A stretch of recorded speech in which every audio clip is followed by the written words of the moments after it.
Hi guys, I'm Adam Wilborn from WhatCulture. And I'm Ben Roy from WhatCulture. And don't forget you can download the news as a podcast when you're out and about by searching for WhatCulture Wrestling on either iTunes, Spotify, wherever you get your podcasts from. But coming up today, our WWE set to introduce a new championship belt. CM Punk seems open to a match. WWE talent sign new contracts. WWE edit out Dean Ambrose from the Shield debut. Are WWE set to finally make finishing moves matter? And Scott Steiner appears on NWA Power, because that makes sense. This is the news, but we start with some news about Luke Harper, who of course got his release from WWE just recently. Loads of speculation as to where he could end up. And Alex McCarthy of TalkSport sent out a very interesting tweet last night with Cody Rhodes talking about the future of Luke Harper. Cody said he would be great as part of AEW. He's a name that when you hear they've asked for their release, you definitely think about that and the next steps for sure. I think he's going to flourish with what he does next. He is very special, which led to a load of speculation that Luke Harper could be on his way to AEW. So I'm curious, where would you think you'd fit in AEW? Because I've already got something in mind. I've absolutely no idea. I don't know whether he'd completely revamp his character or, you know, just come in and be a weird, hairy bloke again. Did he perhaps lose a lot of matches before he left WWE? Did he keep losing? Does he need to join some sort of dark order, maybe? Oh, God. Does he need to be another Dean Crater? He would fit in, wouldn't he, Yeah. actually? Because there's like the little jacked one, there's the big one, Yeah. and then there could be the big weird one. From one cult to another, just keep them rolling. Just keep on coming, baby. I mean, AEW, there's a lot of people speculating about him potentially going to New Japan, but AEW is the one that most people, I think, would prefer. And considering the sort of war between AEW and WWE, the unofficial war, I should say, it would make sense. And with Cody saying stuff like that, it lends a lot of credence to the thought that he may go there. It kind of makes sense as well because, like, he lives in America. Yeah. So, like, you can go to Japan and, like, everyone does that for a bit. But I think you should just go to AEW and join the Dark Order because do that and then maybe just shave all your hair and your beard off and just totally change your character. Yeah, I mean, it'd be interesting to see if he does completely change his appearance, change his, in-ring style, who knows. I think at this stage of his career, sticking around in America would make sense. The only downside, I suppose, is the fact that 90-day no-compete means he can't get involved in a wrestling match until after AEW's next pay-per-view. I mean, Jake Hager, has he wrestled yet? Exactly. Sin Cara showed up on that AAA show. I think I'm fairly certain he can appear, but he just can't wrestle. So speculation is going to be rife as we head into AEW's next event, I reckon. Yeah. Or he could just show up on Dynamite because they want to pop a rating. Exactly. Just be like, I'm in the crowd. Let's do that thing again.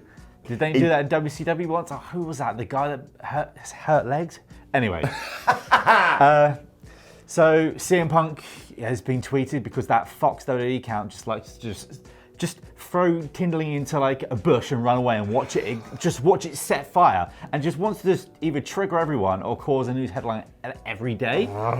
And they've tweeted CM Punk with a picture of him holding the belt next to Stone Cold Steve Austin doing his hell yeah and big letters saying dream match. And CM Punk replied with the pipe bomb gif because, that's what everyone loves about CM Punk, especially me, and now everyone's speculating, is he open to a dream match? And like over the years, it feels like it's been 1,974 years. Yes. And like maybe every 1,000 years, he goes, I would like to face maybe Stone Cold. Of course he wants to face Stone Cold. We all remember that time when they both stood against each other. I can't remember which episode of Raw it was, but Punk would just go, what? Because he was in like new Nexus mode at the time. Stone Cold looked a bit tired. But anyway. And there was, of course, that interview they did with JR, I do believe, when they were promoting one of the WWE games. Yes. And it was like... And they set them like far apart just to make sure. Before Ric Flair, is that the one that Ric Flair just lost? I think so, possibly. And he's also said like before that he doesn't actually want to face Stone Cold Steve Austin. He'd rather face Stunning Steve because that's the final form of Steve Austin. He said that to the 31 Thoughts podcast. And just, I think he's having a play around like every time like Steve will just poke it and then CM Punk will poke it back, but then say a little jib like, Stunning Steve. Yeah, the thing is, people obviously say, well, CM Punk doesn't work for WWE right now, and Stone Cold is broken, if you believe reports, but... Also old. Yeah, But with the Saudi money, I have to believe anything's possible. Just give him bionic legs and a bionic neck. I mean, the Saudi money has been bad and it's been good. It's not been good. It's been good to watch some of the weird matches that they put on. But at the same time, it's just I don't know if I want to see. I don't think Stone Cold should wrestle again. No, I think it's a great legacy, and I think he should stunner people. Yeah, exactly. Maybe pour a beer on him or something. Who would win the dream match if they're both in their prime, though, for you? I'm a CM Punk mark all the way, but obviously Stone Cold never really lost or did many jobs, so Stone Cold. Yeah, probably Stone Cold. Right, let's move on and talk about the United States Championship belt, because a load of speculation now that they could be introducing a new WWE United States Championship belt. Now, this comes from the very usually reliable Dan Beltzer, who runs Belts by Dan, of course. He's previously made several belts for WWE, and he took to Twitter to reveal that WWE has received a new United States Championship that could debut any day now. Now, to caveat this, whilst that may well be the case, he also revealed that WWE have had new SmackDown tag team titles for the past 6 months, and they haven't changed. But do you reckon it's time for a revamp of the United States title? They should do it with the IC title. It's weird. I've said this to Mark Hamflett a few times, that this United States title has literally stood the test of time. Since it's come back in 2003 when Eddie Guerrero won it after the tournament, it's not really been changed apart from the logo. And I like the spinner belt. Don't get comments. Don't get me started with the spinner belt. That was pure young Ben Roy nerd rage. Just throw it in the bin and blow it up. Thank you, JBL.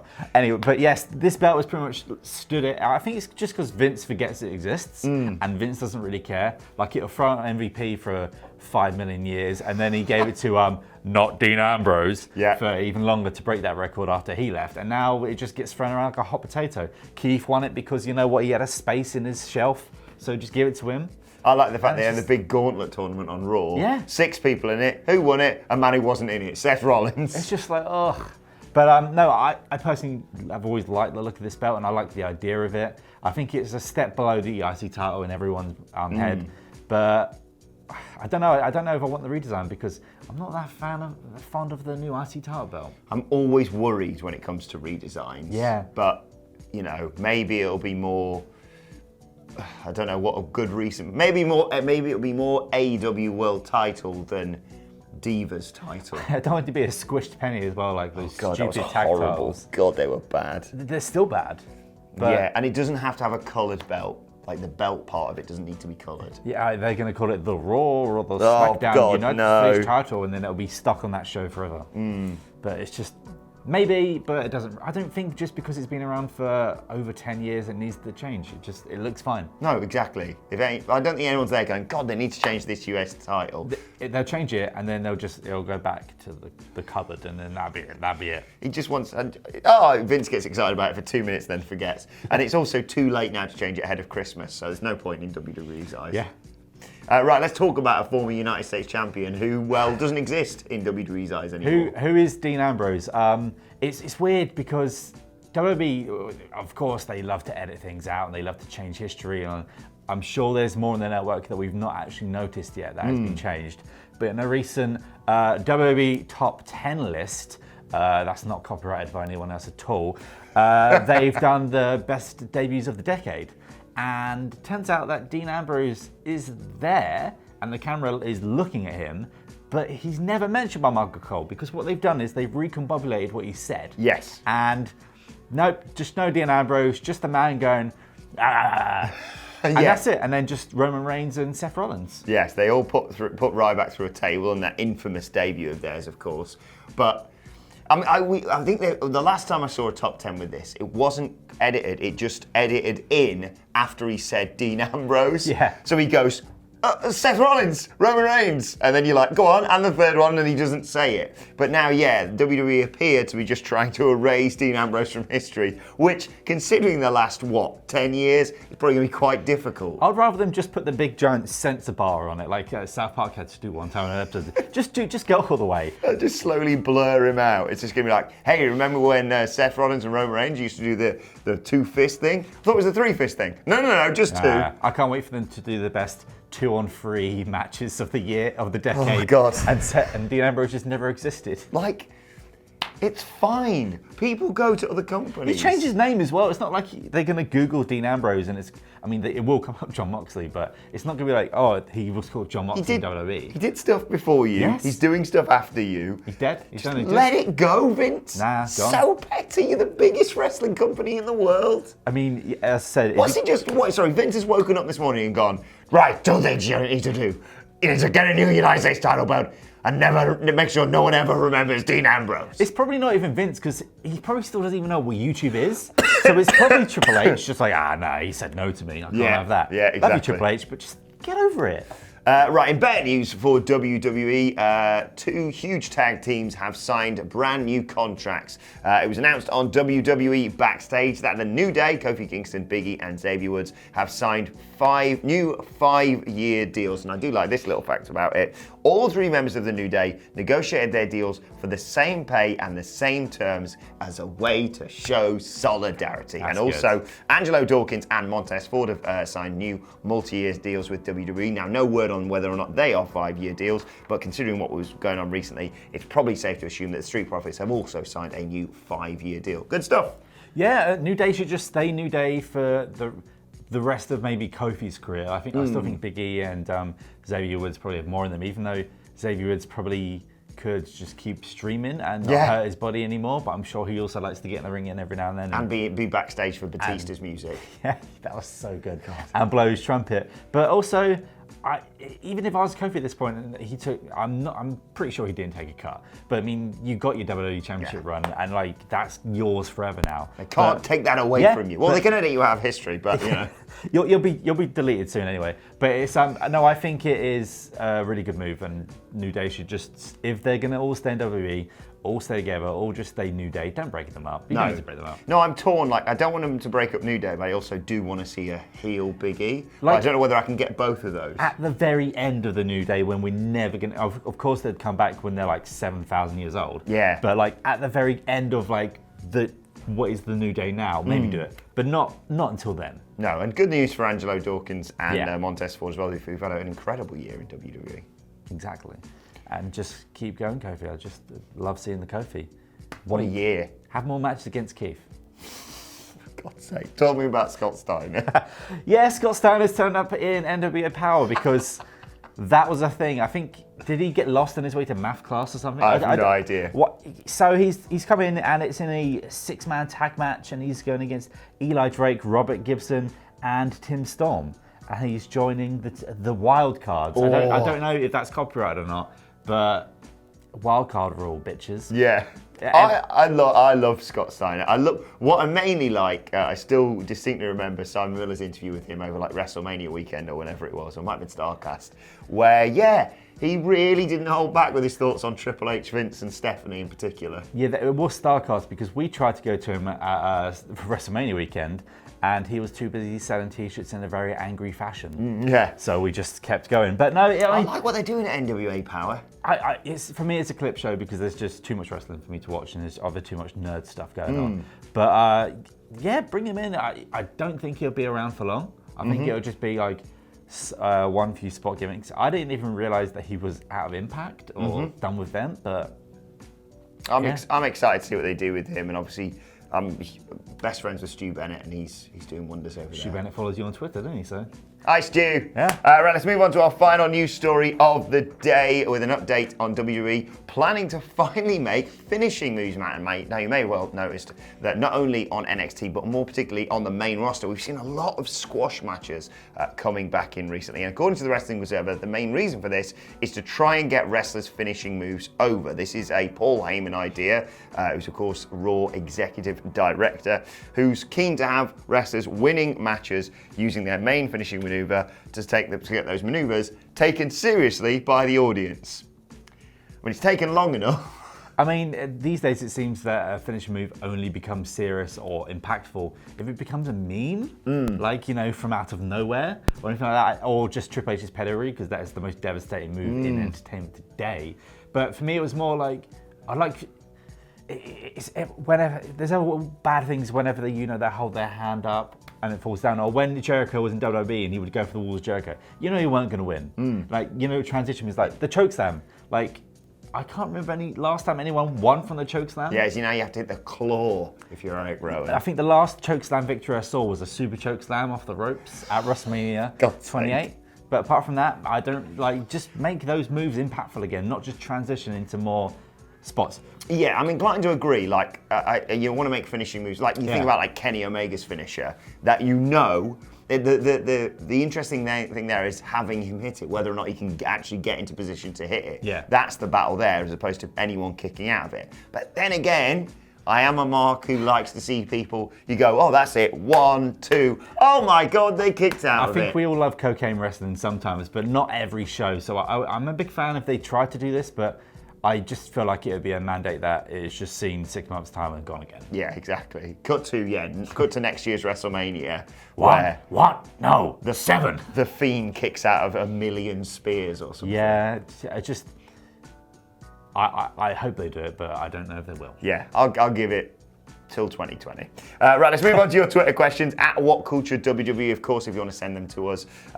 First question today comes from Heath Davis, who says, I downloaded Twitter to ask you a question. Thank you, Heath. If Mox and Jericho have a title match, does Mox win it clean on the first take and Jericho chase it, or does AEW make Mox work for it? P.S. Could Orange Cassidy ever be champ? I'm in two minds because I feel like Jericho could still have a nice little run with the belt, but you don't want to see too many screwy finishes. But you should probably have a few screwy finishes. And I think the whole point of the Inner Circle is to be that extra bed of the extra blanket. So I think this time, screw finish.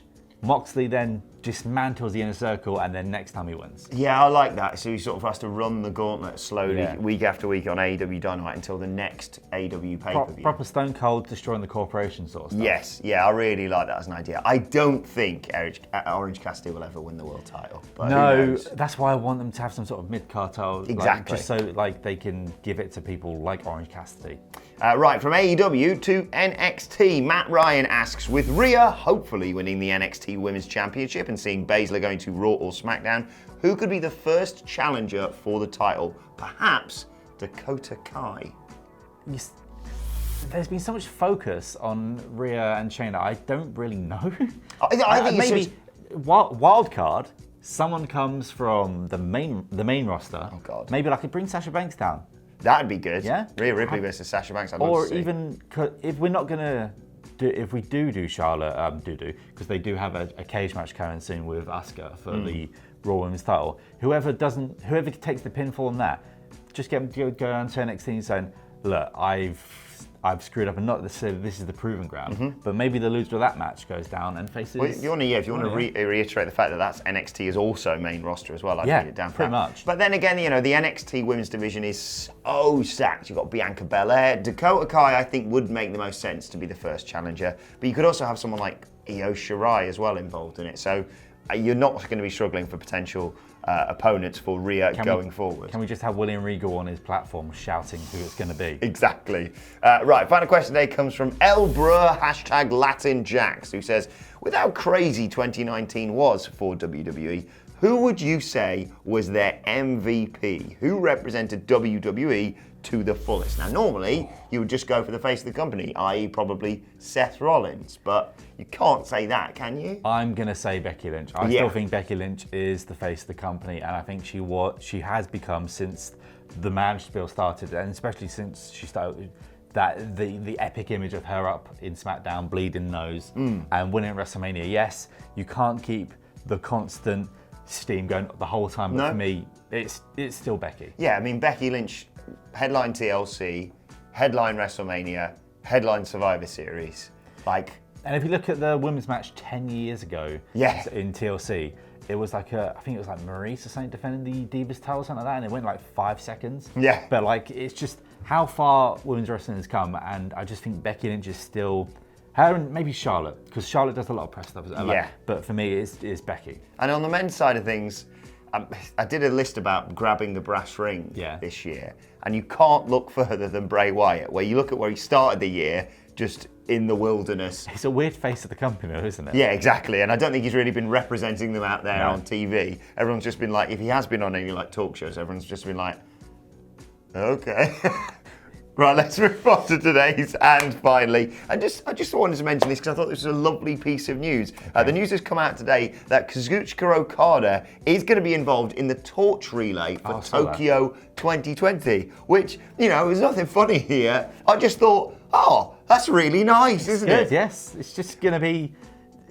It's weird to have that good representation of, like, obviously wrestling predetermined, but also very demanding on your body, and it's like, and it should be a natural reward, yeah.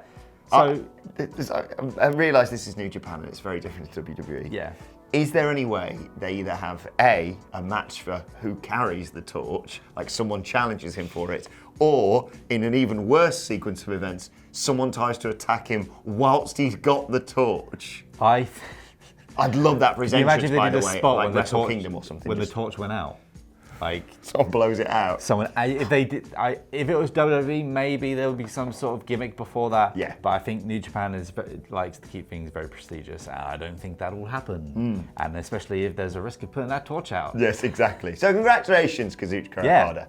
Although I realise when I say that, I don't think he needs congratulations from me. That sounds very patronising, but great news.